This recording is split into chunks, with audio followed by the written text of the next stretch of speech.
No, that's okay. Gang's all here now. Okay.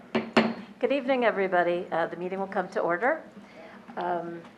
Madam Clerk, could you please read the adequate notice of compliance statement? Yes. Adequate notice of this meeting has been provided by the City Clerk's Office in preparation of the Council Annual Meeting Notice dated December 30th, 2021, which was properly distributed and posted per statutory requirements. Please be advised that the fire exits are to my right, your left, and at the back of the room. The City has a listening system to assist the hearing impaired. If anyone needs hearing assistance, please obtain it at the system at the dais and return it thereafter. Thank you. And now roll call, please. Ms. Allen? Here. Ms. Hairston? Here. Ms. Little? Here. Mr. Miniger? Here. Mr. O'Sullivan? Here. Mr. Bartan? Present. President Fox? Here. And now if everyone would please rise for the Pledge of Allegiance. I pledge allegiance to the flag of the United States of America and to the republic for which it stands, one nation, under God, indivisible, with liberty and justice for all.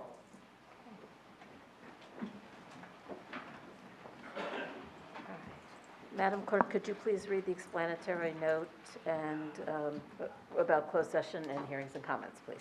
A closed session meeting as authorized by state statute was announced and held prior to the start of this meeting, and the known items for discussion were listed on the published closed session agenda. Please be advised that council meetings are broadcast live on Summit YouTube channel and Comcast channel 36 and Verizon channel 30, and rebroadcast on Thursdays and Saturdays on HTTV on Comcast 36 and Verizon 33. When invited to speak, please come to the lectern, clearly state your name and address, spell your last name, and speak into the podium microphone so that your comments can be understood by all and properly recorded. Whenever an audience or council member reads from a prepared statement, please give or email a copy to the City Clerk's office at cityclerk@cityofsummit.org.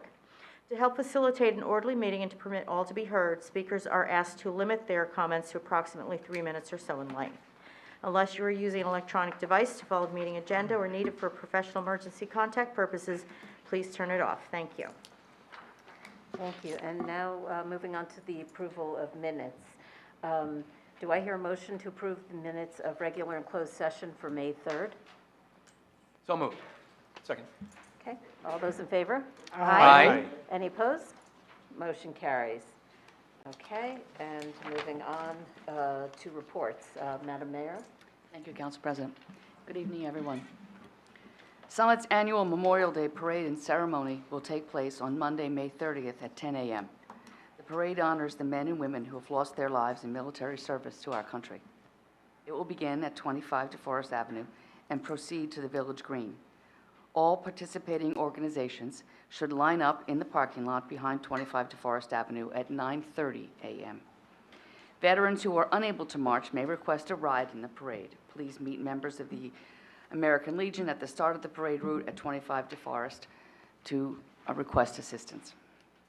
Spectators are encouraged to gather on DeForest Avenue, Beechwood Road, Union Place, and along Maple Street to the Village Green. It was a great number of people that were lining the parade route last year, and I hope it's the same this year. It was a lovely event. As you may remember, May 30, 2022 marks the 5-year anniversary of the death of Detective Matthew Tarantino. While his watch may have ended, memories of his important contributions to our community live on. To honor Detective Tarantino's life and career with the Summit Police Department, members of the department will march in the parade wearing a commemorative number 121 armband. I look forward to joining them in that lovely tribute. And I will tell you that the day before he died was the Memorial Day Parade 5 years ago, and it was raining. And Matthew loved parades. And we didn't have the parade because it was raining. So we just had something on the green. And I remember him coming up to me and saying, "Mayor, I'm so glad we're doing this, but I'm so bummed we didn't have a parade." And the next day he was gone. Summit Police Department's annual food drive is continuing now through June 3rd. Canned food and non-perishable items will be collected and donated to Loaves and Fishes food pantry of St. Teresa of Avila Church in Summit. There is a collection bin in the police department lobby at City Hall and in several other Summit locations. Please go to cityofsummit.org for more information. I would like to congratulate Police Officer Keith Quietek and Juvenile Detective Sean Thompson on their successful ride to Washington, D.C., along with thousands of other law enforcement personnel to honor those that have been killed in the line of duty. They left New Jersey on May 9th and rode south, reaching Washington, D.C. on May 13th. Great job to all the riders. And finally, children in pre-K through 5th grade who are collecting Summit Police Department trading cards have until May 31st to collect a minimum of 20 cards to enter the prize raffle that will be held in June. So that's it. Thank you. Thank you. And now on to Michael Rogers for the City Administrator's Report. Thank you, Council President. Good evening. Just 2 items. This week is National Public Works Week. Each day this week we will be highlighting the various roles and responsibilities of the city. Hold on 1 second. Stuff popping up over my... Yikes. Okay. Roles and responsibilities of the City of Summit's Division of Public Works on Facebook, Instagram, and Twitter. Our Division of Public Works crews are on the front line providing essential city services each day and in emergency situations. And we thank them for all that they do for our municipality. And then just the last item, May 31st is the deadline to renew cat licenses for the next license year, which begins on June 1st. So please visit cityofsummit.org for more information. And that's all I have. Thank you. And then I have a few items as well. As a reminder, the last day to register to vote in the June primary is today. If you still need to register, the clerk's office is upstairs, is open till 9 p.m. this evening, or you can go to cityofsummit.org for more information. Following the New Jersey bag ban that went into effect on May 4th, reusable bag collections continues in the lobby here at City Hall, out by the door. And the door is open on a 24-hour basis, so if you need a bag for grocery shopping, you can stop by any time to pick one up. You can also drop off, if you have extra bags that you're not using, you can donate them there. The first annual Asian American and Pacific Islander AAPI Heritage Month event will be held on Saturday, May 21st. And the free event will take place from 3 p.m. to 7 p.m. on the Village Green. All citizens are invited to attend to celebrate and learn about AAPI culture. For more information about this event, you can find it at summitcommunityprograms.com. Are you in the process of opening a business in Summit? If you are, then please check out the new page on the city's website that has detailed information about necessary permits, licenses, and other required steps to help guide you through the process. It can be found at www.cityofsummit.org/business. And with that, we'll be moving on to, we have a report from, about the fire headquarters from Chief Evers and Deputy Chief Mbimbo as well. Yep. Okay, come on up. Madam Mayor, Council President, appreciate it giving me the opportunity to come tonight to come up with the new fire project. Very exciting times. It's been a long project upcoming, so we're glad to give our first real big report on progress of the building. So I'm just going to discuss a little bit of the financial piece of it, and Deputy Mbimbo will talk more about progress that's been made to date, so we'll go over that. All right, so real quick, we started we had a groundbreaking in October. We had a bid of $15 million. The total project bid is $15,686,550. That includes the original bid for the construction cost. It also includes a contingency, those overruns, that unexpected overruns that come across in a project. And it was also a balance of $352,000 for the architectural services. So that gave us a whole entire working budget. To date, we have had no net charges for construction costs as far as the project goes. Everything now is included in the bid spec so far. There hasn't been any kind of change orders.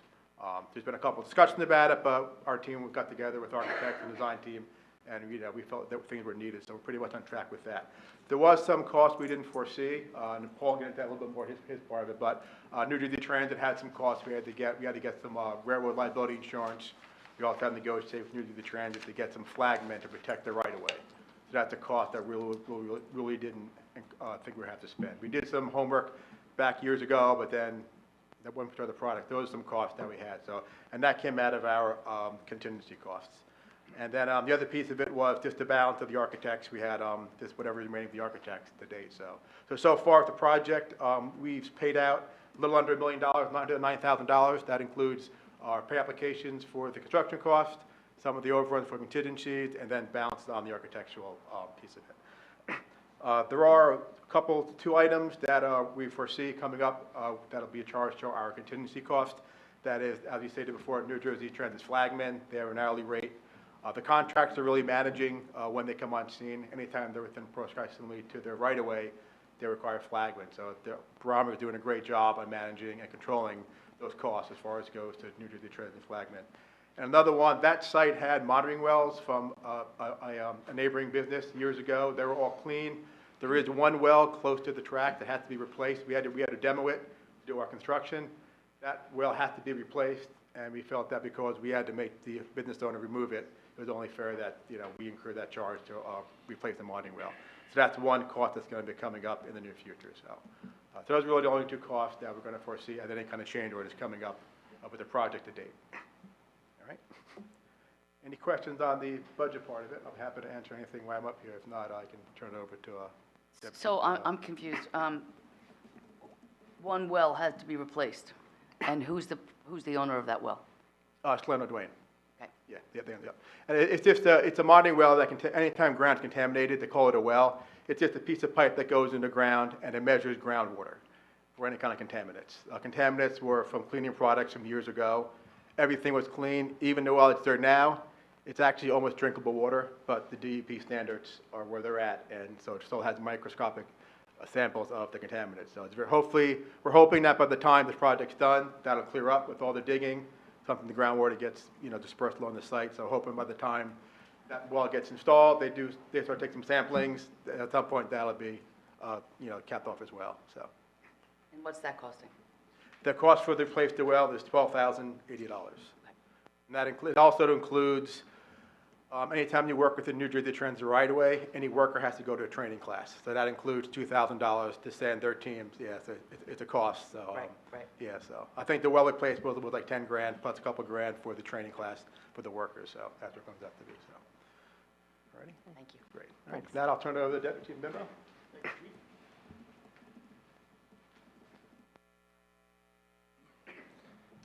The first thing we had to deal with when we started the project was a delay built in by New Jersey Transit. When we contacted them back in 2019, their regulations and the requirements for permitting and working in the right-of-way established an area of 15 feet from the right-of-way. When we went to start the project, it became 30 feet. So we were forced to secure permit from them and secure insurance so that we could work in the right-of-way. And as the chief said, certain times when we're working in that area, we have to have flagmen on scene, especially when we're going to be working overhead, hanging steel, doing stuff like that that could potentially impact their tracks. We'll have to have flagmen on duty. Brahma's working well. They're kind of consolidating all that work into short time frames, so we don't have to have flagmen there consistently. So when they're working within that 30-foot range, especially when they're going overhead, we're going to need to have flagmen there. Site work was begun in February 22. While we weren't allowed to work within 30 feet of the tracks, they started the site work on the outside of that. They drew a line and they began demoing the parking lot and some of the site work that they needed to do to prep for the foundation and the footings. As of now, that is 90% complete. Footing work started in March. We anticipate it'll be completed within the next couple weeks. The footings were all in, and on top of that now, the foundation work has started. Again, that was being done simultaneously with the footing work, so we anticipate that will be done by the end of May as well. We have some pictures. I don't know how well you could see it on here, but that's when the excavation started. Right there, they're demoing the parking lot, and if you could see by the fence in the back, there's still part of the parking lot there because we have not secured the permit from New Jersey Transit yet. So they worked outside of that 30-foot right-of-way until we had the permit work, and we were able to do it. They had planned on starting at the back of the building and working towards Broad Street, but because of the permit problems with transit, they started in the front and they reworked their schedule and worked towards the back of the building. After the demo, they started doing some of the excavating. You can see some of the forms here being set for the footings. Because of the type of construction we're doing with footings and piers, we didn't have to excavate too deep. You can see the soil is fairly clean there. so we didn't have a lot of surprises as far as getting rid of unusable soil that we could use to backfill. We did come across some large chunks of concrete, about 10 foot by 10 foot, that had to be removed, and we did come across some slightly contaminated soil that was from railroad ties that were buried, but that was all part of our plan. So that soil is going to be removed. It's part of the original bid that we had put forward. So they're in the process of moving that out as well. Here you can see the foundation work being done. On top of the footings, the cinder block foundations are being put in. They currently are in the process of filling in all the holes in the cinder block, so that makes one solid wall. They anticipate that will be done by the end of the month. They have a few other things to go. It's on this slide. You can see the progress they had made. That's a few weeks later. That is the full foundation work of the building, other than what's going to be underneath the floor of the bays, because that is just one giant slab. Here's a picture of their plans. All the green is foundation work that is complete. So you can see the full envelope of the building is complete. The piers on the inside, the green squares are complete. The yellow marks some stuff that has to be done. They have to do some insulation on the outside of some of the footings. It's a little hard to see there.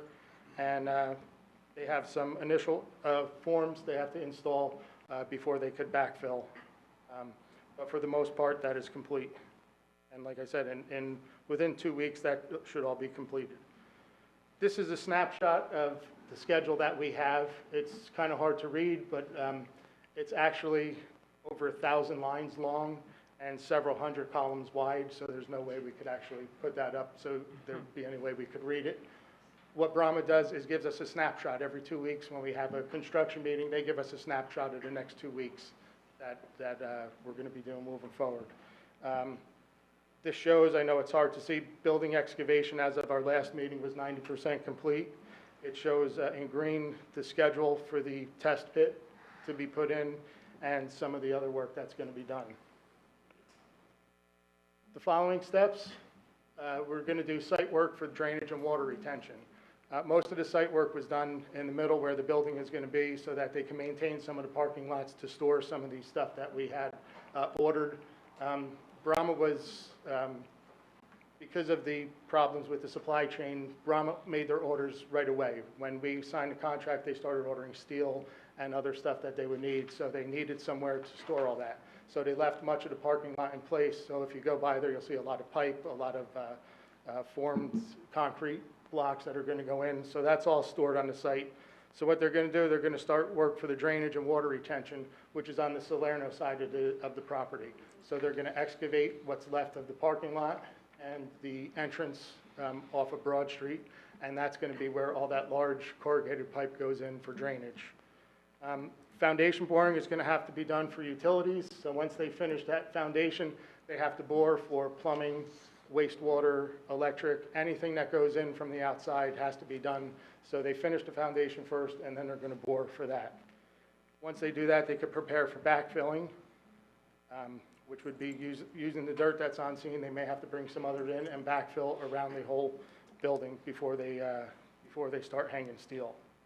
The test pit that the chief was talking about is going to be reinstalled in July. It's already on the schedule. So once all the backfill is done and the foundation boring is complete, they'll be able to put that back in. Steel installation is the next big step. We were afraid that supply chain issues were going to force us to be delayed. When they ordered the steel originally in the beginning of the year, they were told that it wouldn't be delivered until possibly late August or September. They were hoping for an April delivery. We just found out that it should be delivered in June, so we'll be able to hang steel late June, maybe early July. They'll be able to get started. So it should put us back on track and back on schedule. That's a brief recap of what's going on. There wasn't a lot of good pictures unless you want to see a lot of dirt and a lot of cinder blocks. There's not really a lot to see.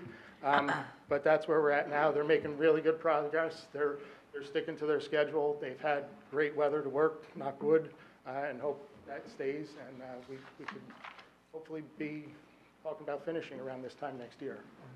So That's great news. if Thank there's any you. questions, we'll be, yeah.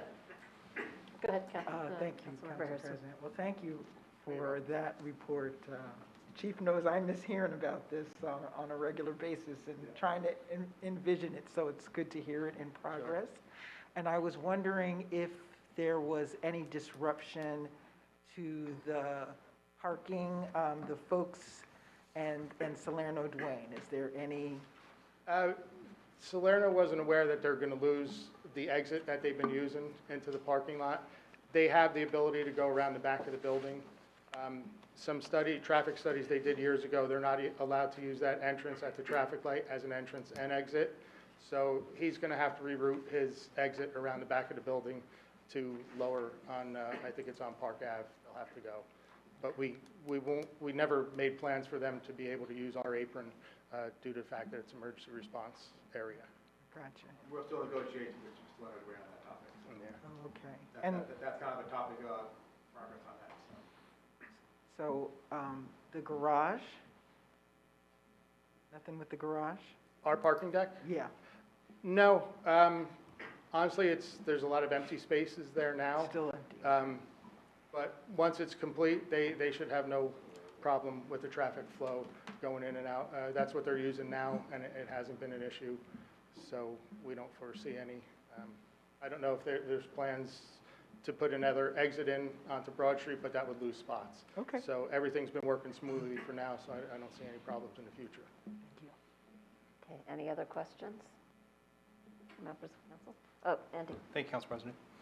Just so a question about that 1,000-line document. Is that something that we have put on the website to follow? It's on what they call their Procore site. It's basically, it shows each step of the process, and then to the right is what day it's going to happen. So they have it laid out to what date it is. We have access to it. I don't think. We could probably arrange to get it somewhat of a schedule on the website if council feel that's the need they want. But right now, it's just an internal. Probably better. Yeah, exactly. So right now, Procore is just an internal program that we use. Brahma uses it, and it's limited access because a lot of sensitive material on it. But part of that does have scheduling. So we have meetings every 2 weeks with the fire department's planning team, the architects, and Brahma's construction team, and they provide us schedule. So it's something maybe we could, once we get a little more of a tight schedule, we could maybe share that if you feel that's be helpful for residents. But yeah, they give about every 2 weeks they give a schedule, looking 2 weeks ahead, a month ahead. So, but it's constantly Right, moving. I don't know Yeah. how useful that is if it's constantly moving. Yeah, so it's And kind it's of an something. internal work document, I'm not so. Yeah, and I would, Yeah. yes, I would really recommend it. Well, I but- mean, maybe we'll just have you come and do regular updates and, I think so. and Yeah. also ask the communications office Yep. to kind of keep the public posted, Exactly. on major phases of the project. Yep. Does that work? Yeah. And as we move forward, Yeah. as we start to hang steel, we'll be doing more updates. Right now, it's just really a bunch of block and dirt, but as we start really get moving, there'll be a lot more updates to give you periodically, so we'll make sure we keep everybody Okay, up we to look date on forward to that. Yeah. Are there any other comments? Yeah, Councilmember just for Sullivan. you, Chief, because the last meeting I asked you about, you talked about an extensive meeting you had with New Jersey Transit. Michael was there, architectural team, all of you guys were there. And you settled a lot of things, and then you come back tonight, and now they're still in the picture. I mean, are they going to be kind of a pain in our side a little bit? No, I mean, it was just a surprise, because we actually, our internal fire ops team, we did our due diligence back in 2019. And we posed them the building, we gave them all the prints, and they gave us some feedback. And then a couple years later, change in management, they had some little different thought process. Some of their policies have changed, but ever since, as soon as we negotiated with them and got to a good place, they've been fine. It was really setting up the unknowns about how many flagmen were needed, when they were needed, proximity to their, they call it, potential to foul their right-of-ways. Once they got a better picture on what a project's about, and they met with the design team and the contractors, they're a little more comfortable with what's going on there. So, and since then, they've actually been on scene less and less. So, Okay. yeah. So, but again, I think it was really just more their uncertainty with what the project was going to happen with it, and getting it somewhat of a comfort level on what work's going to be done within their right-of-way. So. All right. But they've been great. As of now, they've been great moving forward, so no problems. Any other questions? Councilmember Allen. Thank you, Council President. This is more for Councilwoman Hairston. Were you asking if when you asked about the parking at Broad Street, were you asking if the parking was returning any of that, or were you actually just referencing the exit and entrance? Both. Both, okay, I just wanted, so I didn't think that one of your questions was answered. So, do you want me to ask it? Sure. Okay, so I guess the question would be, some of the parking went away, the commuter parking, is that your just, Oh, no, he answered it. He said Oh. there's not a problem because okay. there's not enough, there's already vacant spaces there already, so it's not an issue. okay, but the commuter I guess to a follow-up to that then, would any of the commuter parking come back? Is that? Yeah, so part of our goal was when we started this whole project was that we wanted to make sure that as many Summit residents who park on that outside lot regain their space at some point. So at the end of the day, when we're all said and done, there's going to be about 50-ish spots available right alongside of the trip parking garage. So that'll be able to, recoup at the end of the day, so. So that's kind of our plan on that. Okay. Any other questions? Okay. Are there questions from members of the public for the chief and deputy chief? Okay. Thank you both. Thank you for your time, appreciate it. Yep. Thank you. Appreciate it. We look forward to Thank more updates. Okay, so now we're moving on to public comment. So at this point, we welcome comments from members of the public about issues that are not topics on tonight's agenda. And whenever you read from a prepared statement, please provide a copy to the clerk. And please state your name and address, and please limit your comments to 3 minutes. Go Guy ahead. Hazelman, 21 Ruthven Place. Council President, earlier today, I saw a bunch of young kids gathered around, and they were having fun trying to come up with all the nicknames for cannabis that they could. And I thought about when I went to Summit High School, when there was absolutely no marijuana in Summit High School, but we had cute names for it. Pot, grass, dope, reefer, doobie. And I always think it's kind of cute when people create their own language within a language. And the other day, I actually heard a nickname for the Summit Broad Street development that at first I thought was kind of cute. It did make me chuckle. It was called Nora's Ark. And I thought about that. And then the more I thought about it, that's kind of not funny. And I think they say it because the sky's going to be blotted out, the sun, by the ark itself.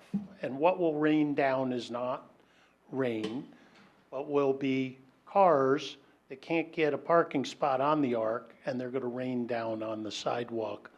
I just kind of thought it was a cute analogy that I thought I would share and let you all know that that happens to be a conversation that other people are having downtown. And then the last thing I'll just say to conclude is, you're all volunteers, and I think your service can be really tough. And if you run for reelection or for higher office, I think you should say what your accomplishments are. You should say, have people get to know who you are. And I think one thing you can say is, boy, are you able to make decisions and stick by your conviction. And that can be a good thing, but the complete story is, in this case, with the Broad Street, I think what's happening is you also have to add that you're going to ignore thousands of people who are against it in opposition. And to still be able to make that decision is pretty tough when it's the voters who put you here to make that. So I just hope that you stay flexible, continue to try to listen. Let's continue to have that dialogue, because I still don't think that dialogue is where we need it to be. Thank you. Thank you, Mr. Hazelman. Okay, does anyone else have comments?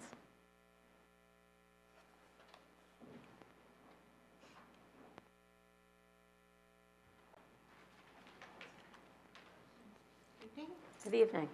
Tina Rosen, 142 Mountain. Well, is that better? Yep. Better? Good. While everyone doesn't agree on all the details of Broad Street West redevelopment project, I think everyone would agree we all care deeply about Summit. I believe council is working with the redevelopers on a plan that's in the best interest of Summit. I trust council and I trust the process. I also believe council is taking residents' input to heart. When they state they're sharing concerns or suggestions with the redevelopers, I take them at their word. Not all suggestions are feasible. The pandemic has brought out a lot of armchair experts. I look forward to hearing the parking proposal. I support the Broad Street West redevelopment project. Thank you. Thank you, Ms. Rosen. Okay, are there any other comments? Mr. Bennett?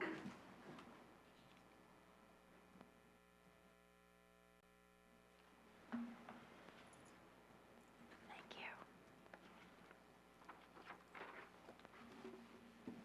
you. Good evening, Mayor Radis, members of Common Council. I'm Jim Bennett, B-E-N-N-E-T-T, 38 Fairview Avenue.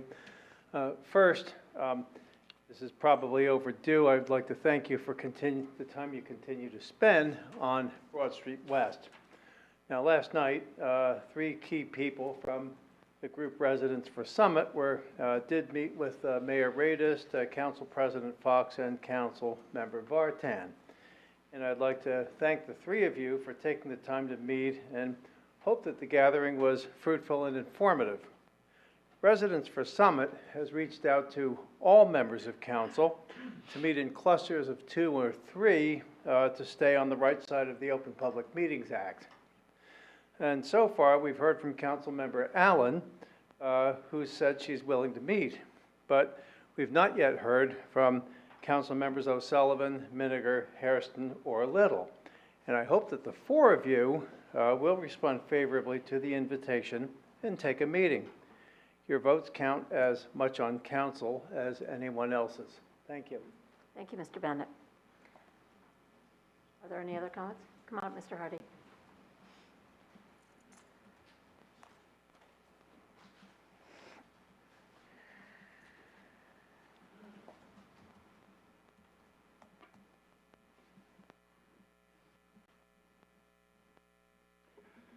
Council, I'm Kerry Hardy, and I've lived in Summit a long time and worked in Summit a long time and have seen how you all work and really do appreciate it, and how council people before you work. You're volunteers, and you need to know you are appreciated.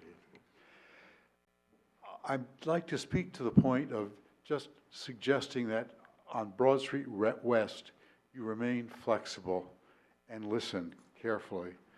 I know you've listened carefully to all your experts prior to this, but people are now just waking up to what is happening. And I know it's tedious to have to re-listen to some of all this again, but it's important. The other point I'd like to make is that I'm not sure that you have to look to get the last cent out of this project.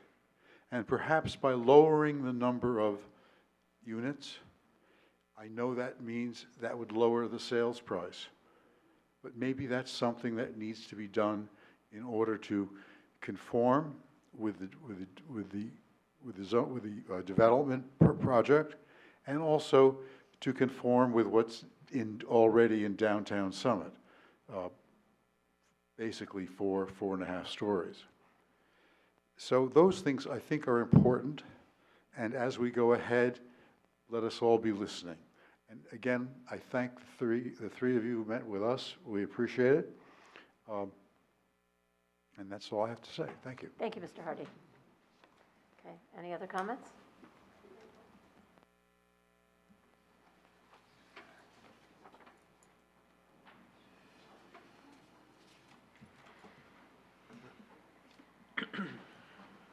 Good evening. Good evening. I'm Vivian Hardy. I didn't know he was going to speak. So You didn't he may have coordinate. stolen some of the things I was going to say. Anyway, I'm very glad to be here tonight because today has been a great day for me. I actually learned a lot about Broad Street West and the proposal. I had surmised that the funding of the firehouse was going to be directly related to Broad Street West. And I now know that the firehouse will be funded by a long-term bond. That was very good news to me. I also know that the size of the project is driven by Common Council wanting to maximize the sale of the last piece of property that is owned by the town. And I admire the Common Council for wanting to do that. But what does all this lead to? It leads to a yin and a yang situation. There's Common Council over here really wanting to maximize that value. And then there is the Broad Street West people, the residents of Summit, who want to make sure that we're maximizing the quality of life here in Summit too. Parking, traffic, following current zoning regulations and density requirements. This is all going to require negotiation. It really needs to occur. And we can't move forward.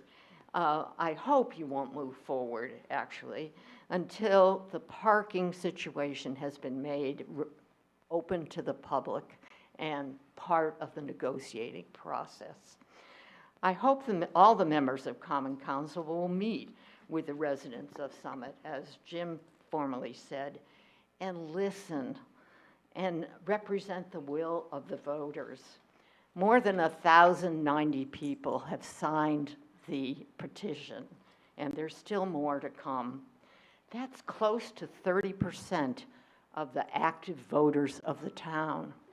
10 years ago, when there was a threat to the library by the current mayor at that time, 70 people gathered, and the members of Common Council, a few representatives, came to our meeting upstairs here and heard what those 70 people had to say.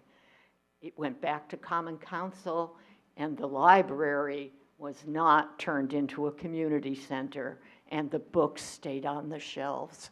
So I hope you will do that kind of listening that was done 10 years ago, many other times with Common Council in the past too. Thank you for all your hard work. Thank you, Ms. Hardy. Any other comments?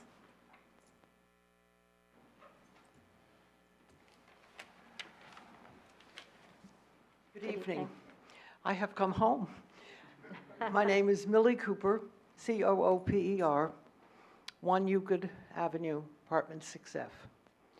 Yes, this is the city family. That's what we always called it.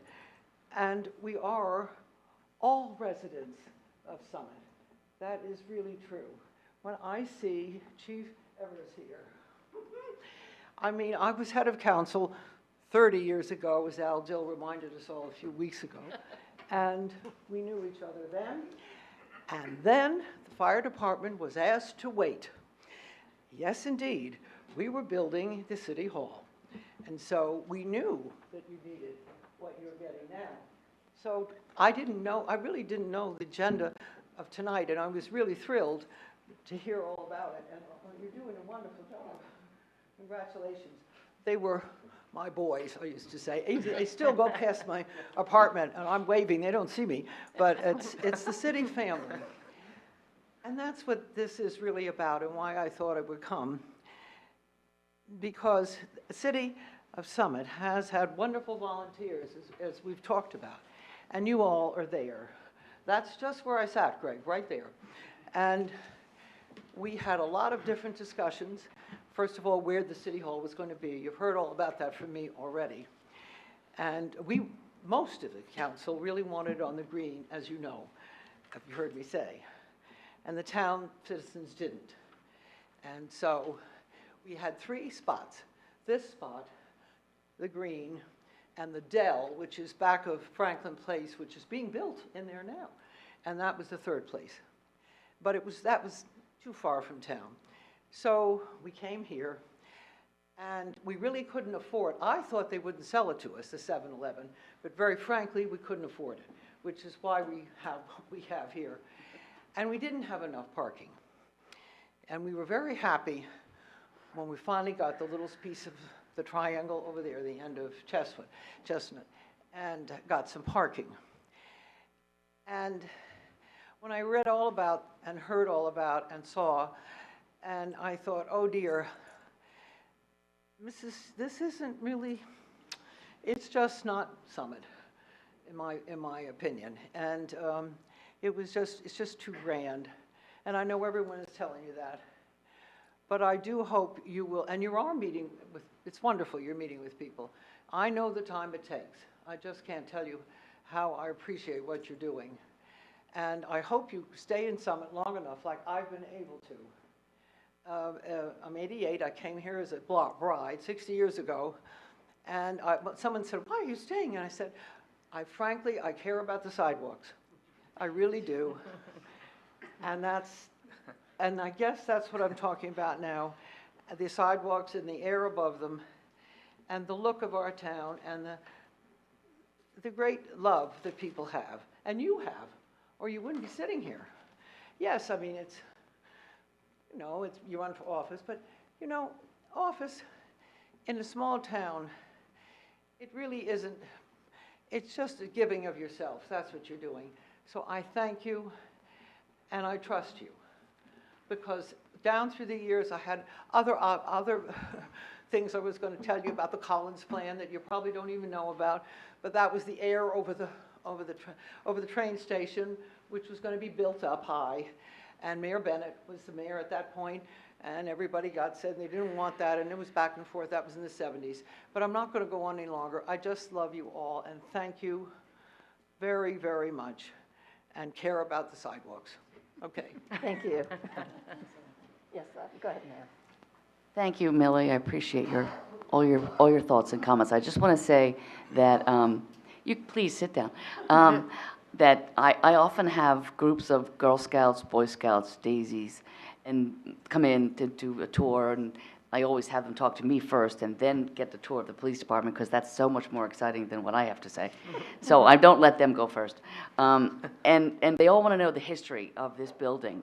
So when I tell them that it was a conversation back 30 years ago was to put this building on the green, all these young children are thrilled that the building's here and not on the green, because in their minds, the green is the place where they go to concerts, they see the screen on the green, the movies, so, 3 decades later, these children are just never would cross their mind that we would have this building on the green. And they're so grateful that your leadership, your council, did what they did. And it was hard, I get it. I know there was a lot of controversy. I lived here then, so I know there was a lot of controversy and discussions. But I just want you to know, all these kids, when I talk to them, they are just thrilled that the building's here and not on the green. Thank you, Mayor. Okay, are there any other comments?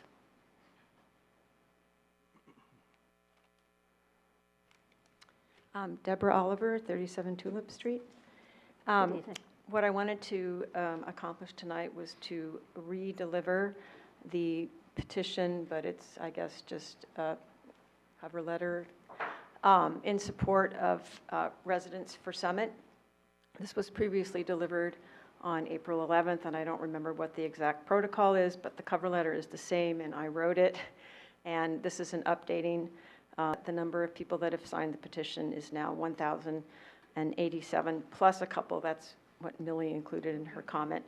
And just to reiterate that the driving thrust behind the petition is to ask you all to keep considering presenting an alternative scheme to the one proposal that we've seen.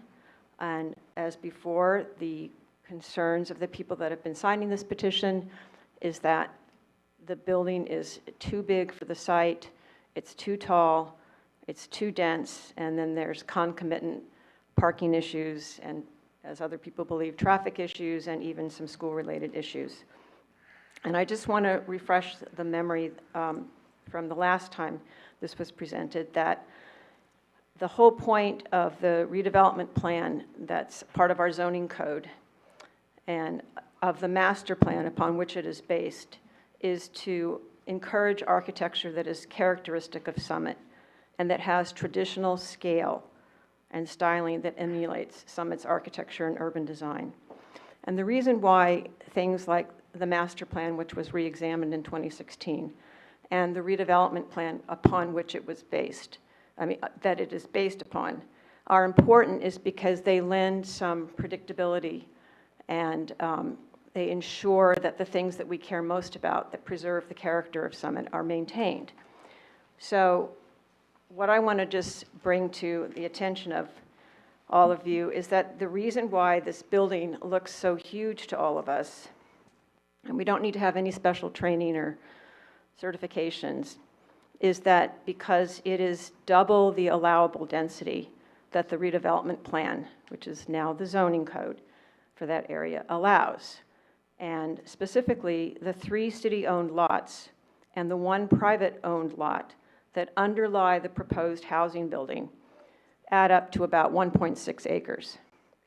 Under the redevelopment plan, 45 units per acre are allowed to be built. So if you do the math, doing the 1.6 acres times 45 units per acre yields 72 units that could be built. Yet roughly double that number, or 140 units, is what has been proposed. So how can this be legal or allowable under the redevelopment plan? Well, the city and the redevelopers believe that they can use the total acreage of all of Subdistrict 3, and there's 7 lots that comprise Subdistrict 3. They believe that they can use all 7 lots, which total roughly 2.5 acres, to apply the density that would be allowed on 2.5 acres, but use it on only 1.6 acres. Now think about this. How would it be if your next door neighbor was suddenly allowed to build a 6,000 square foot house right next door to your 3,000 square foot house in the same residential zone?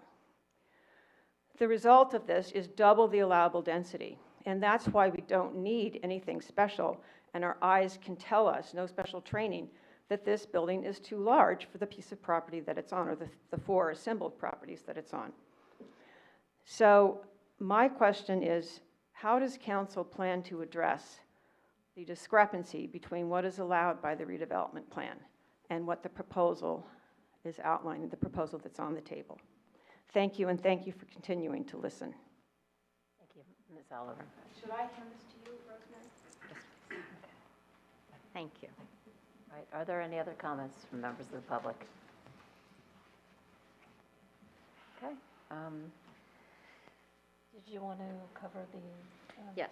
Okay. If you're ready, I will. Okay, so if there are no more comments from the public, we're going to read the emails. Council President, there were a total of 8 emails received today that were qualified for public comment this evening. I will just, they were distributed to all of the members of Mayor and Council earlier today, and I'm just going to summarize what they are, and they will be made part of the record. Okay. Thank you. So the following individuals sent in emails. Donald Nelson of Plain Street, Karen Sununu of Linden Place, Miriam Zahn, Woodland Avenue, John Miano of Park Avenue, Kevin McGoey, Woodland Avenue, Barbara Cox and Gregory Sachs of Mountain Avenue, Dorothy Butler, Bellevue Avenue, and Colleen McKenna of Hickory Road. In essence, their emails spoke of the concerns regarding length and height of the building and the discrepancies between the numbers of units as opposed to what's allowable. There were questions or suggestions to reconsider the design and to, in order to be in compliance with the redevelopment plan. There were concerns regarding impact on traffic flow, inadequate parking, a lack of loading zones in the developer's plan, and questions regarding extraordinary infrastructure expenditures by the developers.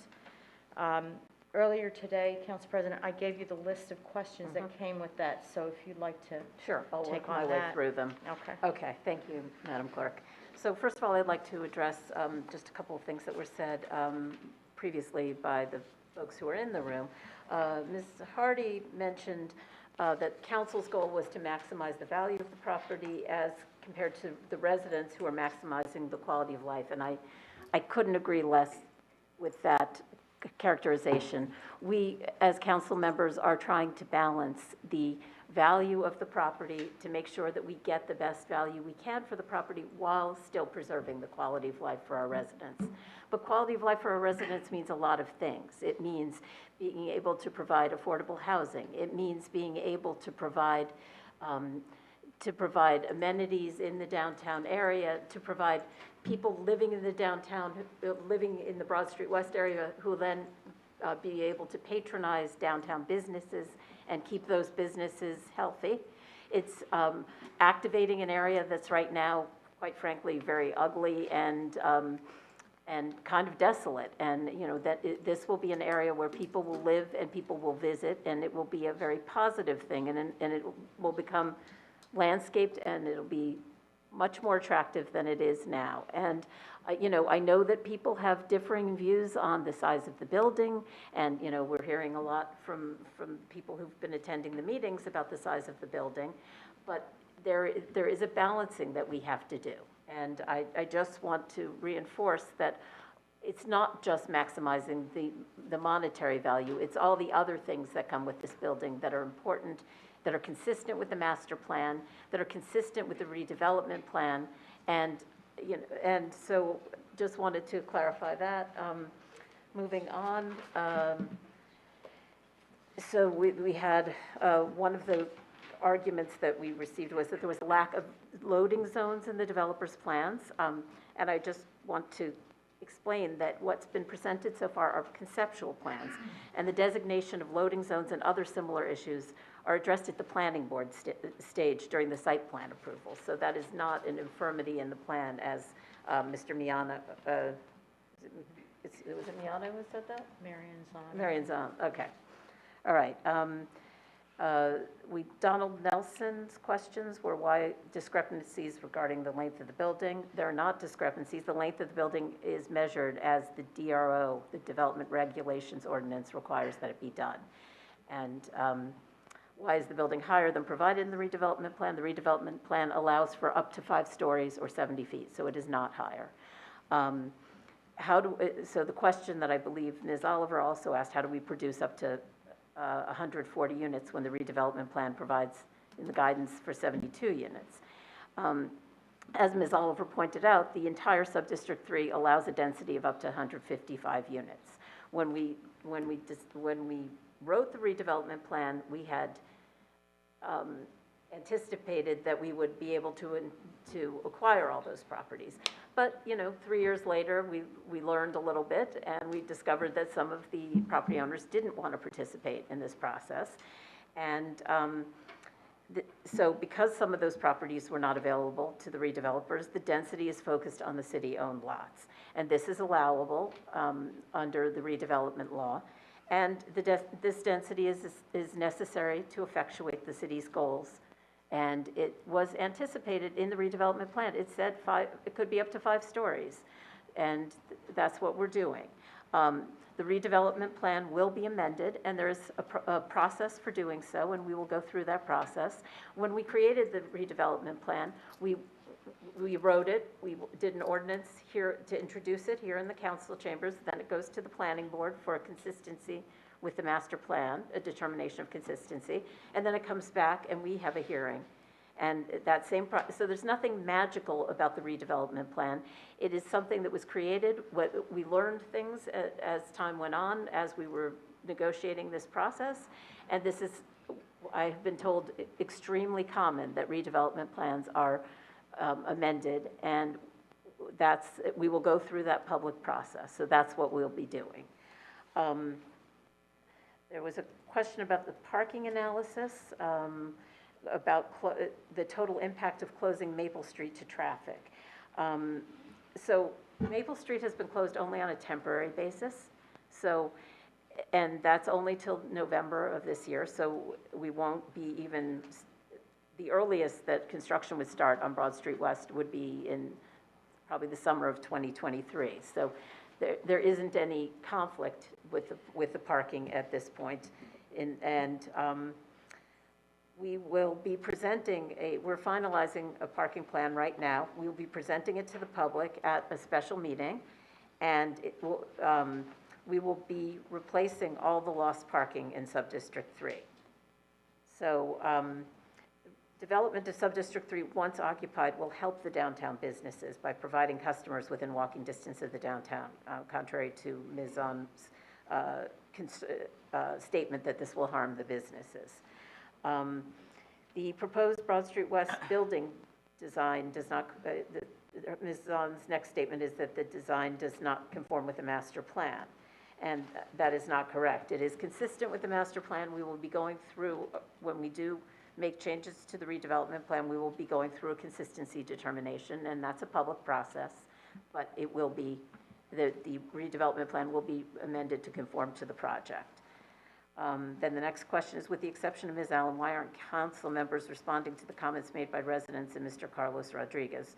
Surely council has its own opinion about how the project fits into our master plan and can clearly demonstrate how the project benefits Summit residents.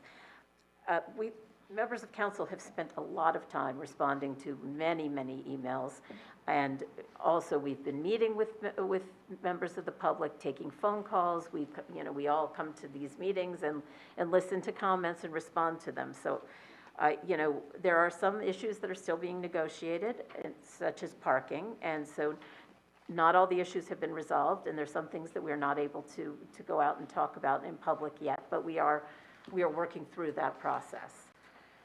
So Kevin McGoey had a number of questions. He wanted to know about the extraordinary infrastructure expenditures that the developers are incurring in the Broad Street West proposal and what the total cost is.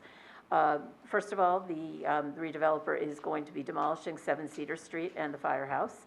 They're taking risks of underground storage tanks and other contamination on the firehouse site in particular, and they will be releasing the city from all liability present and future. There is a vacated Chestnut Street, like a paper street, that was once in existence, and it runs through the site, and it contains numerous utilities, including a very large gas line, and that will all be relocated, and there are probably some other unknown conditions on the site. This is a tricky site in terms of the site conditions. There are also existing city stormwater laterals that run across the site that will need to be located. The project includes significant improvements on public streets and open space, and then 5%, in addition to the 15% of affordable housing, 5% of units will be set aside as workforce housing to meet the needs of middle-income households. In addition, below-grade parking in the building is extremely expensive to construct, particularly on this lot because of the grade change on that. The total costs at this time are not known until the excavation and site investigation is complete. Mr. McGoey also wanted to know, were financial bids received by the city from any other developers other than Toll and L&M? And in answer to that question, the redevelopment process does not require bids. It doesn't involve bids. In the summer of 2019, the steering committee put out a request for qualifications and received 13 responses from developers. We interviewed those developers and reviewed their submissions. And those submissions included financials and proposals as to what they wanted to do, and just, they were sort of very schematic ideas at that point. We then put out a request for proposals to get a more refined proposal from each of those developers. We received responses from 8 redevelopment teams at that point. And we once again met with all of the teams and evaluated the proposals. Then at the end of 2019, the steering committee made a recommendation to council, and council conditionally designated L&M and Toll Brothers as the redevelopment team. And then we began the process of negotiating.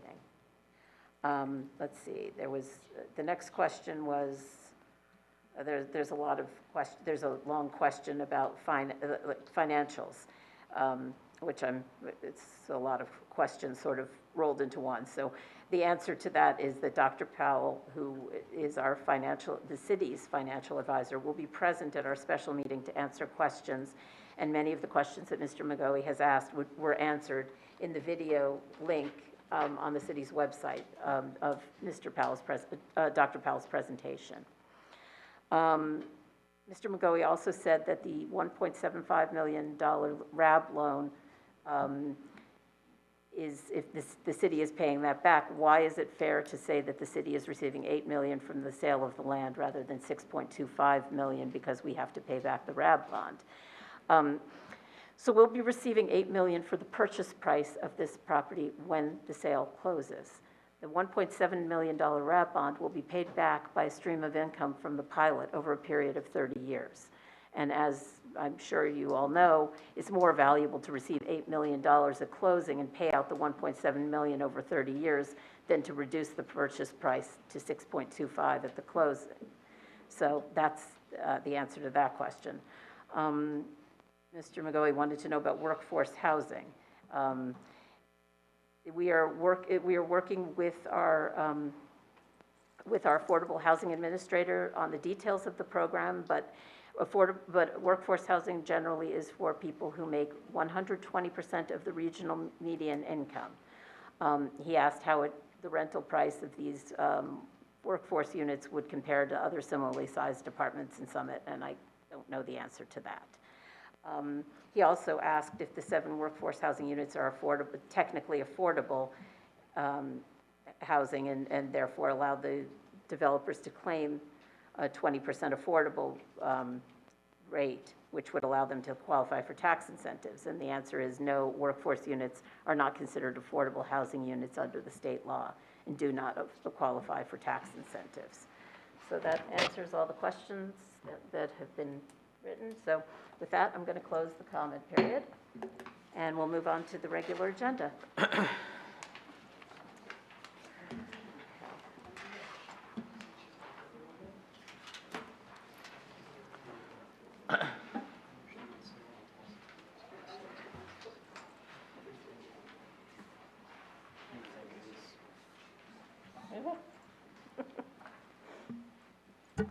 right.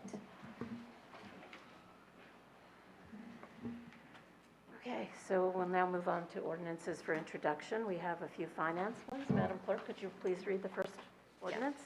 ID number 9641, an ordinance to establish the 2022 salaries, wages, or compensations of and for the officers and employees of the City of Summit, County of Union, New Jersey. Okay, Councilmember Vartan. Thank you, Council President. I promise I won't take it personally that so few people are interested in this ordinance, but that's okay.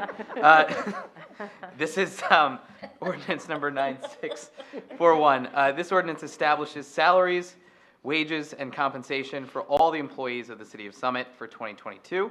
This is for union and non-union employees, and this salary ordinance is introduced annually after the adoption of the municipal budget. The hearing for this ordinance will be at our next meeting, which is Wednesday, June 1st, 2022. I move to introduce this ordinance. And I second it. Could we have a roll call, please, Madam Ms. Clerk? Allen? Aye. Ms. Hairston? Aye. Ms. Little? Aye. Mr. Miniger? Aye. Mr. O'Sullivan? Aye. Mr. Vartan? Aye. President Fox? Aye. Okay, so the hearing will be on the 1st of June, and we'll move on to the next ordinance for introduction, please. ID number 9651, bond ordinance appropriating $2,170,000 and authorizing issuance of $2,066,000 bonds or notes of the city for various improvements or purposes authorized to be undertaken by the City of Summit, County of Union, New Jersey. Councilmember Vartan? Thank you, Council President. This is ordinance 9651. This is a bond ordinance authorizing the issuance of bonds in the amount of $2,066,000 for various capital improvement projects as outlined in the capital improvement plan that was part of the budget document. These various improvements are also included in the agenda packet, and we will have multiple opportunities to discuss them, beginning with the hearing for this ordinance, which will be held Wednesday, again, June 15th, 2022. So not the next meeting, the following one, and that is an error in the agenda here. I move to introduce this ordinance. And I second it. Okay, roll call, please, Madam Clerk? Ms. Allen? Aye. Ms. Hairston? Aye. Ms. Little? Aye. Mr. Miniger? Aye. Mr. O'Sullivan? Aye. Mr. Vartan? Aye. President Fox? Aye. Okay, and now I guess we have another one. Could you please read that title, Sure. Madam Clerk? ID 9650, bond ordinance appropriating $2,170,000 and authorizing issuance of $2,170,000 bonds or notes of the city for various sewer utility improvements or purposes authorized to be undertaken by the City of Summit, County of Union, New Jersey. Thank you, Madam Clerk. Councilmember Vartan. Yes, thank you, Council President. This is number 9650. This is a bond ordinance authorizing the issuance of bonds in the amount of $2,170,000 for sewer utility improvements. The hearing for this ordinance will also be held on Wednesday, June 15th, 2022. I move to introduce this ordinance. I second it. Roll call, please, Madam Clerk. Ms. Allen? Aye. Ms. Hairston? Aye. Ms. Little? Aye. Mr. Miniger? Aye. Mr. O'Sullivan? Aye. Mr. Vartan? Aye. President Fox? Aye.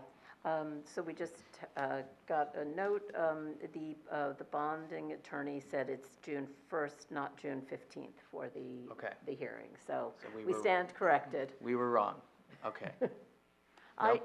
If I may, Sure, Council go President, I did speak with the bonding attorney because I wanted to make sure of when the hearing could take place, and he agreed that June 1st would be acceptable. There is a 20-day estoppel clause that happens after the final vote on the ordinance, and that's the waiting period before the bond ordinance can go into effect. But if this council wants to wait till the 15th, I'm more inclined, I'm fine with that. Look, I would take bond counsel's recommendation. Okay. I think what we were our understanding was conveyed by our CFO, and I wasn't sure, and our CFO is not here tonight to clarify anything, but I think the council can rely upon bond counsel's recommendation for the date, so. Okay. Okay. Well, then I'll just add that, we should publicize when we're doing it, for real. Right. Yes. Thank you. Okay, we'll do that. Thank you. Okay. All right, so did we vote? We did. We did vote, okay. I'm sorry, it's that time of night. Okay, so we now have a safety and health ordinance for introduction. Could you please Yes. read that title, Madam Clerk? ID 9563, an ordinance amending Chapter 16 of the Code of the City of Summit to add a new section entitled Key Lock Box Emergency Access System, requiring the installation of a key lock box emergency access system for use by the City of Summit Fire Department during an emergency or any other action deemed necessary by the City of Summit Fire Department. Okay, Councilmember Little? Thank you, Council President. This ordinance is to introduce the requirement that the businesses that fall under this ordinance have a lockbox installed on the outside of the business, which would be accessed by a master key that is held by the fire department, which would give the fire department access to the building if there was an emergency inside without having to contact the building owner and have them come to the place of business.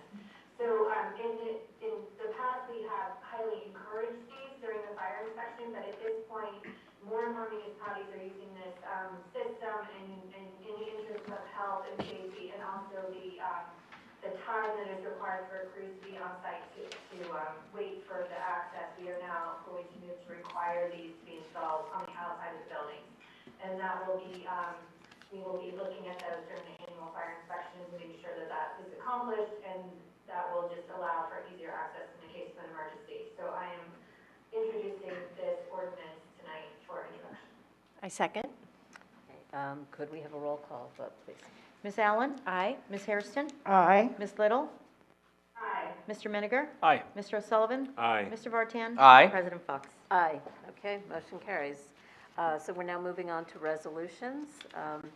So we have two finance resolutions. Councilmember Vartan? Yes, thank you, Council President. This first one is number 9643. This resolution authorizes the estimated third quarter 2022 tax bills. We call this the estimated tax bill because people should have an idea of what they need to pay.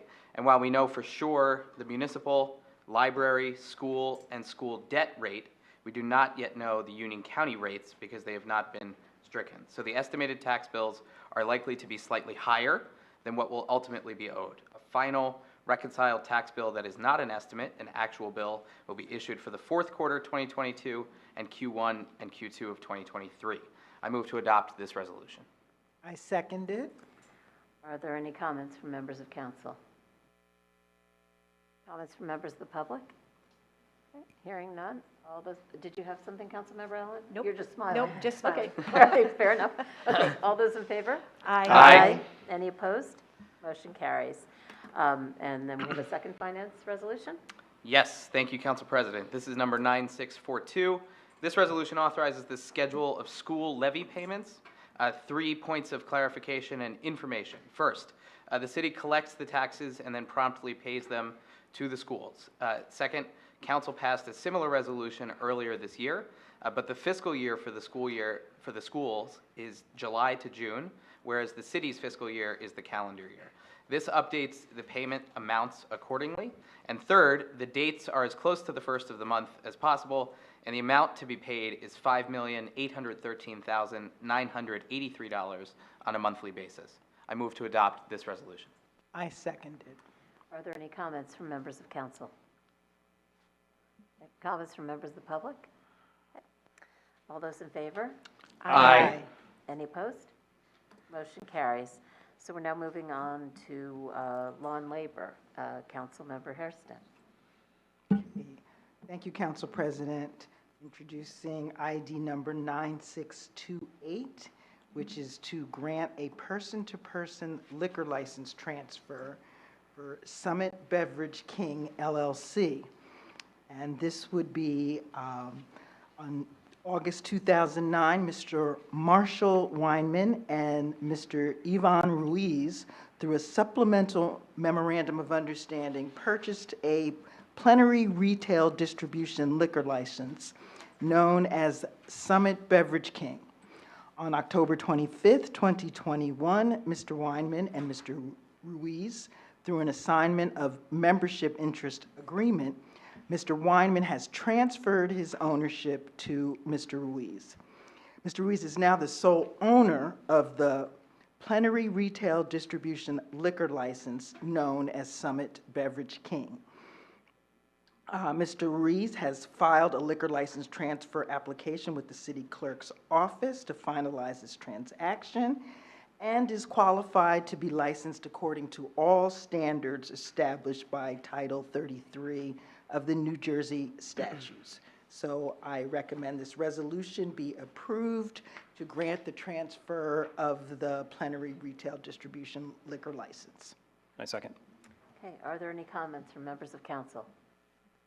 Comments from members of the public? Okay, all those in favor? Aye. Any opposed? Okay,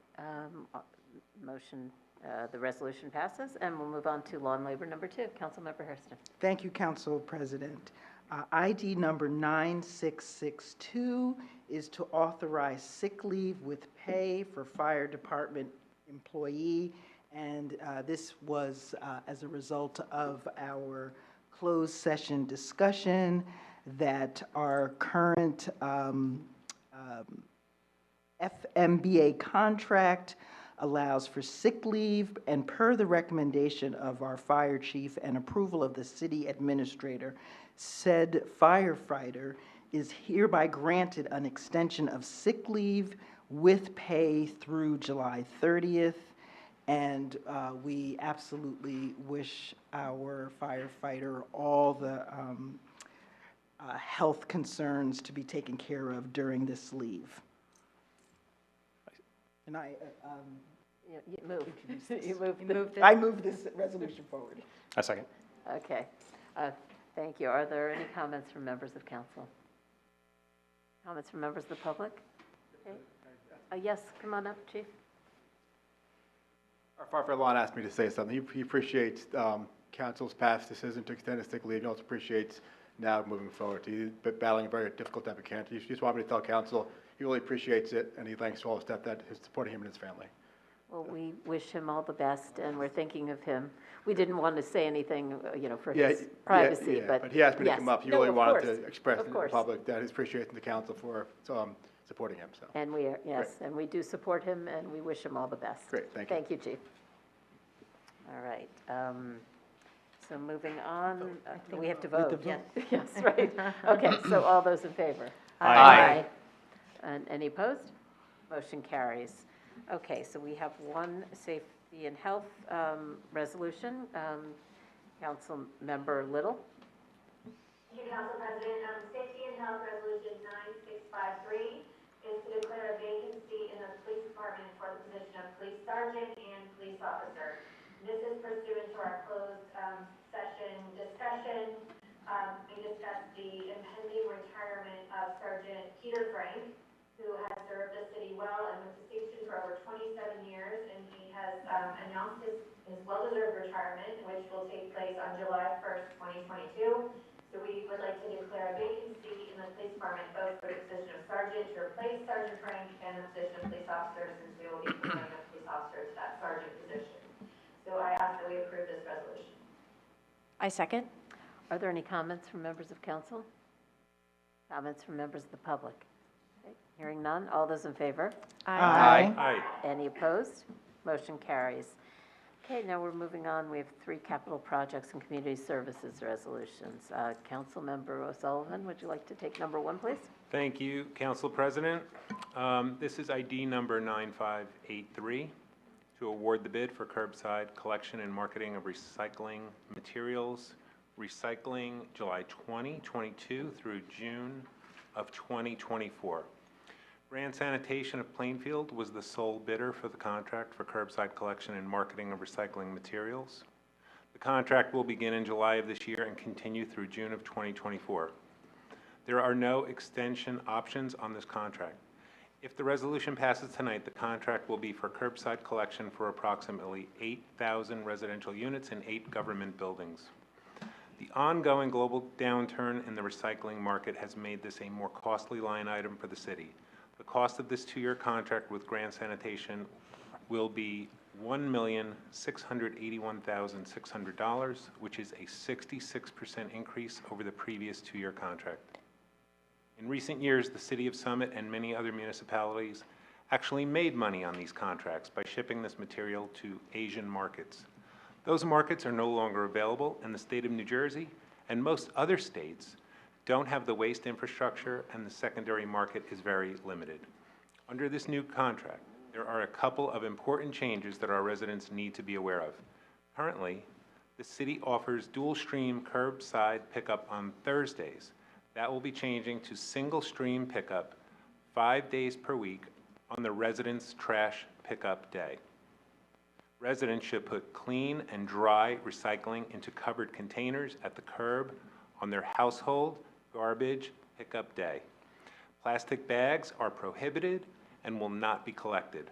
The city will be publicizing the changes to make this change as smooth as possible. I move to adopt this resolution. And second? Are there any comments from members of council? Go ahead, Mayor. So I'm going to ask a politically incorrect question. $1.6 million, it's a lot of money. So what if the city doesn't pick up recycling and everybody has to take it to the dump themselves? Mr. Say- Schrager, would you like to come up and address that?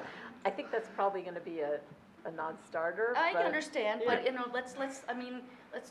nobody, we're heading towards the nanny state here. I mean, let's be personally responsible. Go ahead, Mr. Schrager. To you, Council President. Yes.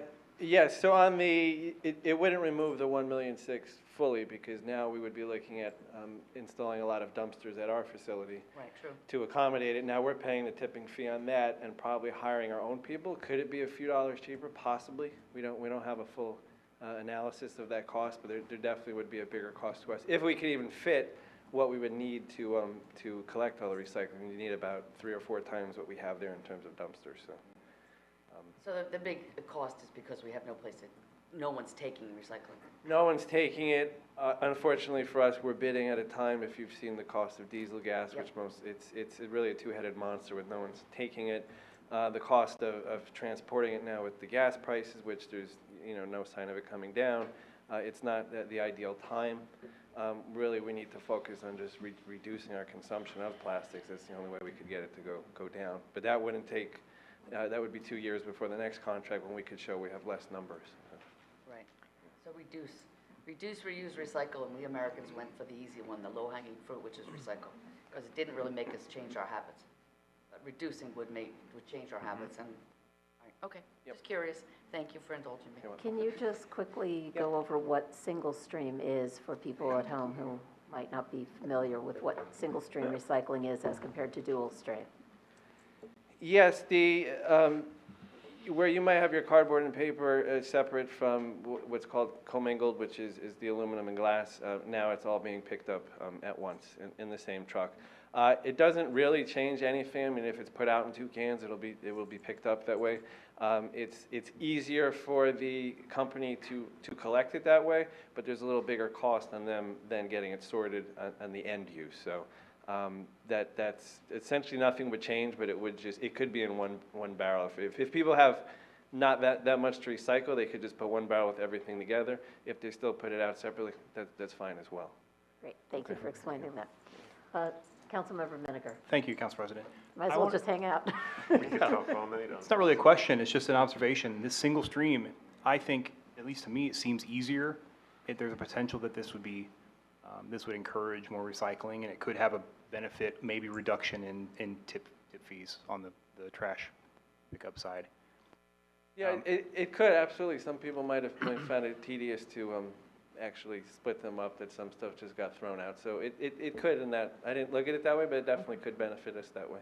There's also a side benefit that paper and cardboard could possibly be weighed down by these other items you can put right on top of it. I know that paper and cardboard gets blown around on recycling pickup days. I think it's a good thing. Got to stay dry, though. That's right. Yeah, so yes, put it in a closed container.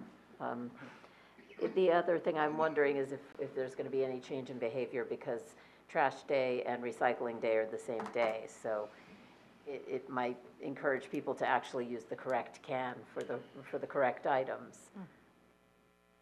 Correct. And one, just to go with the 5-day a week, another way to look at it as a positive is they will be in town 5 days. And I know that sounds like terrible, but it's 5 sections of town. So it's not like we currently have 5 times. It would be, probably a third of the time each day, a few hours in the morning or afternoon. But when there is misses and something's broken, they're here every day. So we do have our kickoff meeting with the contractor Thursday. We've heard very good things about their service they're providing in Westfield. So we feel we're off to a good start, but they seem to be very responsive, and being in town every day, then it's kind of a guarantee. If they miss one, they'll just get it the next day. That's good news, So, too. yeah. And we'll be having a flyer, I assume, coming out. Is there going to be a recycling flyer sent out? There'll be a lot. The communications office will be at our meeting Thursday, because we really, want to stay on top of it. It's not the ideal switch time, because technically our last pickup with the current contract is Thursday, June 30th. We don't believe we'd start the next day, because people would have, in theory, been picked up. Then it's the weekend, then Monday is July 4th. So there will be a challenging first week, so we're going to really get ahead of it and put as much information out as we can. Okay. So. All right, thank you, Mr. Schrager. Did you have something, Councilmember? Yeah, so 2 quick things. One, the first is a comment, which is on the convenience. I've, for most of my life, lived in the part of town where trash and recycling both were coincidentally on Thursdays. So that was nice for me. But I think for everybody else, that's great, right? And that's a lovely thing. The question that I have, though, is the current contract that we have, they were throwing things all over the place. Bins were in the street getting run over. There was broken glass. There was a clause in the contract that we would get paid for that back. The hope is that they just provide better service. But do we have some sort of protection in the contract if there is some damage done, or if there's, if they miss and there's a bunch of glass in the street or something? Is there any protection that the city has? Yes, the specifications in the contract spell out certain dollar fine for everything. So the previous vendor was fined quite a bit, probably had their highest one this past month.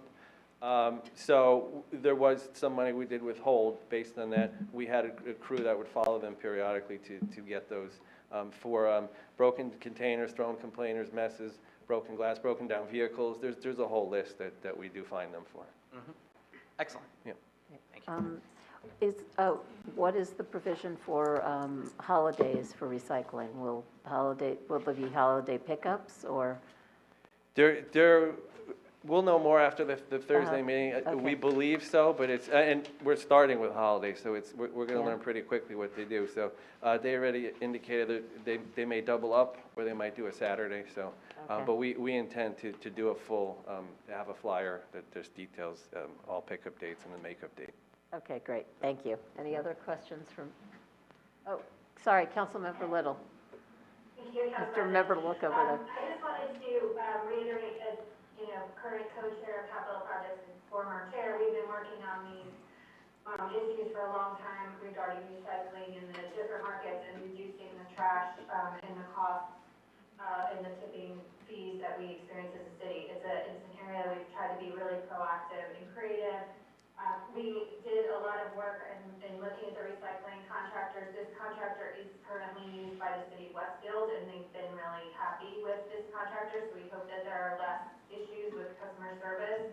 We changed the contract to allow for 5-day pickup and did some other things to encourage more bids to come in, and we hope that this is going to be a great change. But I wanted to echo what the mayor said, is that as a society, and certainly as a community, we've been relying on the reduce, reuse, recycle. We've been relying very heavily on recycle, and that is just not, really fitting the bill anymore, and it's not going to do the things that we needed to do. And so as a community, we need to start focusing more on the first two pieces of that puzzle, and reducing and reusing. And I just wanted to remind everyone of what we talked about at the last meeting, is that we are going to be starting a composting program also at the transfer station, which will also help, hopefully, by reducing the amount of food waste and the shipping costs associated with that. So we're constantly trying to find ways to be creative and proactive and to look at these. As Director Schrader said, we also looked at doing this in-house or eliminating, the recycling pickup completely, but that comes with other costs and other problems and other things we do, because the recycling program is mandated by the state of New Jersey, so we have to have one in place. So, we just wanted to reassure all the people that are watching that we are very much on top of this, very much looking at solutions, very much trying to be proactive and creative in dealing with this problem, which is faced not only by Summit, but all municipalities right now. Thank you, Councilmember Little. Any other questions or comments? Thank you, Mr. Schrader. All right, so with that, all those in favor? Aye. Any opposed? Motion carries.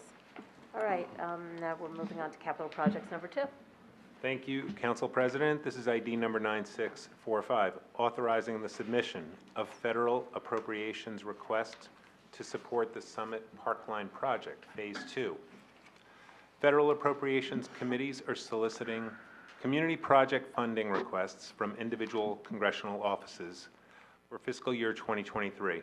This resolution will authorize the City of Summit to submit an appropriation request for federal funding to our congressional representatives, Congressman Malinowski, Senator Booker, and Senator Menendez. Given the limited scope and narrow language in the community project funding, the Summit Parkline project offered the best fit for this submission request in the amount of $250,000. This is a very competitive process where every municipality in our 7th congressional district will be submitting requests for various initiatives. Only 15 will be submitted by our congressmen, and of those, only a handful will be actually funded. If this money is appropriated, it will support Phase 2 of the Summit Parkline project. Phase 2 of the project focuses on improving the Parkline's existing pathway by connecting Morris Avenue with Ashwood Avenue through the creation of a 0.15-mile section. The new path will be an accessible and safe resource for cyclists and pedestrians to use for recreation and transportation. I move to adopt this resolution. Second. Are there any comments from members of council? Comments from members of the public? Okay. Hearing none. All those in favor? Aye. Any opposed? Motion carries, and we have one last capital projects and community services Thank you. resolution. Thank you, Council President. This is ID number 9663, to authorize the execution of freshwater wetlands letter of interpretation deed restriction. In accordance with the Freshwater Wetlands Protection Act, the Summit Engineering Department requested a freshwater wetlands line verification from the New Jersey Department of Environmental Protection for the Summit Transfer Station property. The line verification identifies the boundaries of any freshwater wetlands on a particular property, and the law requires that freshwater wetland boundaries be recorded on the deed for each lot in the form of a deed restriction. The freshwater wetlands and waters boundary lines must be shown on any future site development plans. I move to adopt this resolution. A second. Are there any comments from members of council? Okay, comments from members of the public? Okay. Hearing none, all those in favor? Aye. Any opposed? Motion carries. Okay, so now we're moving on to the consent agenda, and I understand there are a couple of items that you'd like to pull out. Councilmember Miniger? Thank you, Council President. So I'd like to highlight just two of these resolutions, Resolutions 9634 and 9635. The first one is the resolution that authorizes the display of the Pride flag at the Community Center for the month of June. June is Pride Month, commemorating the ongoing fight for LGBTQ+ rights and recognizing the contributions of LGBTQ+ individuals. The Pride flag is symbolic of support for the LGBTQ+ community. In addition, the city will also host a Pride event the evening of Saturday, June 4th, on the Village Green. The next resolution authorizes the display of the Juneteenth flag and the Pan-African flag at the Summit Family Aquatic Center from June 17th to June 20th. Juneteenth has been celebrated since the 1800s by the African American community and became a federal holiday in 2021.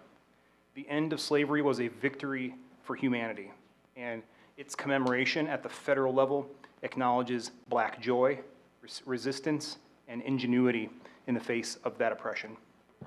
African American history is American history, and Summit raising the Pan-African flag and the Juneteenth flag shows support for that complete history and celebrates this joyful holiday. I'm in full support of these two important resolutions. Thank you, Councilmember Miniger. Council President. Yes. Can I add to that? Thank you, ahead, Council Councilmember President. Barton. And thank you, Councilmember Miniger, for highlighting those resolutions. This last weekend in Buffalo, 13 people were shot and 10 of them are dead in a terrible act of domestic terrorism motivated by racism and hatred. At a time like this, it's important for people who are in power and who have privilege to use that power and privilege to support our neighbors, celebrate our diversity, and recommit ourselves to eliminating racism in this community. I'm proud to also support these two important measures that take small steps in that direction. Thank you. Thank you, Councilmember Barton. Can we vote on all of them as a whole? Yes. Okay, so do I have a motion on the consent agenda? So moved. And I need a Second. Second. Okay. I forgot to ask, did anyone else have anything they wanted to say on that topic? Okay, we're good? All right, so all those in favor? Aye. Any opposed? Motion carries. Okay. So now we're moving on to council members' comments and new business. Councilmember Vartan. Thank you, Council President. It's EMS week, so I couldn't let it pass by. I encourage everyone in this community to please consider joining the Summit Volunteer First Aid Squad. Becoming a member of the squad was one of the greatest things I've ever done. I've spoken a lot here about my personal experience, but as Finance Chair, please consider this. No tax dollars have ever been spent on emergency medical services in the 60 years since the squad has been formed.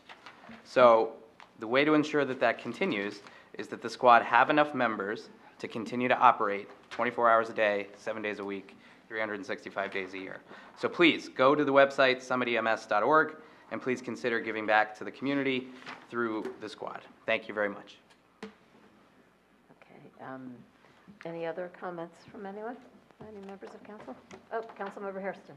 Yes, I just, thank you, Council President. I want to thank Councilman Miniger for pulling out those two resolutions, and I especially want to thank Councilman Vartan for lifting up the sadness that is going across the country. And as we also recognize AAPI celebration, this month is celebrating that, there was also an incident in California that was resonating with that community, and I just want to make sure we're all aware and that we are having a moment of sadness and then continue to have hope in how meaningful it is that we do these things that we do.